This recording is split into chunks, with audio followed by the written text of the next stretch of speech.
Star Channel ပရိသတ်များအားလုံးပဲမင်္ဂလာပါခင်ဗျာအခုတစ်ခေါက်တင်ဆက်ပေးမှာကတော့တနက်ဘုံပြစ်လောင်ချတွေနဲ့ပြစ်ခတ်နိုင်တဲ့ကမ္ဘာပထမအဆုံး AI ခွေးစက်ရုပ်အကြောင်းကိုတင်ဆက်ပေးမှာဖြစ်ပါတယ် Skypony Technology Company ကတော့ရှေ့တန်းစစ်စင်ရေး mission တွေအတွက်တည်ဆောက်ထားတဲ့ခြေလေးချောင်းပါတဲ့ AI ခွေးစက်ရုပ် CODIAQ ကိုထုတ်ဖော်ပြသခဲ့ပါတယ် CODIAQ ကိုတော့လူကအဝေးကနေထိန်းချုပ်နိုင်တယ်လို့သူ့ဘာသာသူရွေလျားသွားနိုင်စွမ်းလည်းရှိပါတယ်အဲ့ဒီအချိန်မှာထိန်းချုပ်သူက mission ဆိုင်ရာဆုံးဖြတ်ချက်တွေချဖို့ကိုပဲအာရုံစိုက်နေလို့ရပါတယ်သူ့ကိုမြ мян ဆန်ဆန်နေရာချထားနိုင်ဖို့နဲ့လေ့ကျင့်ရတာလွယ်ကူဖို့အတွက်ဒီဇိုင်းထုတ်လုပ်ထားတာလည်းဖြစ်ပါတယ်အဆိုပါစက်ရုံမှာဆိုလို့ရှိရင်တော့ modular payload system အစိပ်ပိုင်းတွေလဲလှယ်တက်ဆင်နိုင်တဲ့စနစ်ကိုအသုံးပြုထားပြီးတော့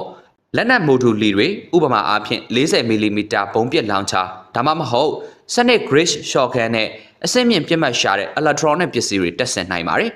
စက်ရုံမှာပါတဲ့ AI ကချိန်ရွယ်တာပြစ်မှတ်ကိုအခြေခံတာနဲ့ပြစ်ခတ်မှုဆိုင်ရာတွက်ချက်မှုတွေကိုကူညီပေးပါတယ်ဒါကြောင့်မလို့စက်ရုံဟာနှရောညပါအခြေအနေတွေမှာတိကျစွာပြစ်ခတ်နိုင်ပါတယ်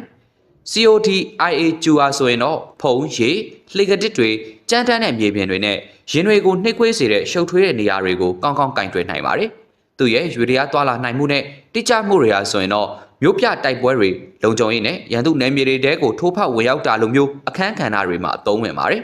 ဒါတွေအားလုံးကိုလှုပ်ဆောင်နေချိန်မှာပဲလူသားထိန်းချုပ်သူတွေအပေါ်ကြားရောက်မဲ့ဓာတ်ရိုက်အန္တရာယ်ကိုလည်း short ချလို့ပေးတာပဲဖြစ်ပါတယ်ခင်ဗျာ Star Channel ရဲ့ YouTube Channel ကို like and subscribe လေးလုပ်ခဲ့ကြပါဦးခင်ဗျာ